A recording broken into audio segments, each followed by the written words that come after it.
नमस्कार. तर आज झालं असं की स्वयंपाकाला सुरुवात केली आणि कॅमेरा वगैरे सेट केला. स्वयंपाक करायला लागली आणि अचानक मध्येच लाईट गेली. आज होता शुक्रवार, लाईट येईल का नाही त्याचा भरोसा नव्हता. पण जेवढी क्लिप शूट झाली तेवढी मी तुमच्यासोबत आज शेअर करणार होती.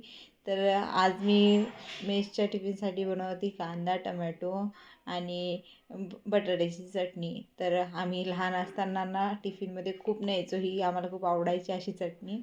तर भाजीला घरात काही नव्हतं, पण कांदा, टमाटा, बटाटा तर नेहमीच आपल्याला घरात असतं. तर ती चटणी मी आज इथे बनवत होती. त्यासाठी 2 मोठ्या साईजचे बटाटे चिरून घेतले. त्यानंतर कांदा, टोमॅटो, कोथिंबीर चिरून घेतली, बाजूला ठेवून दिली.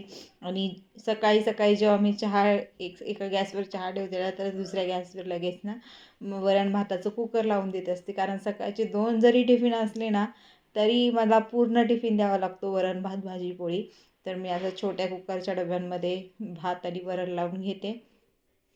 डाळ भात माझा शिजून तयार आहे. तर कढईमध्येच मी ना वरणाला साधी फोडणी दिली, जिरे मोहरी कढीपत्ता कोथिंबीर आणि लसणाची.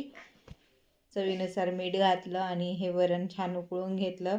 वरण उकळल्यानंतर त्याच कुकरच्या डब्यात मी हे वरण काढून घेतलं.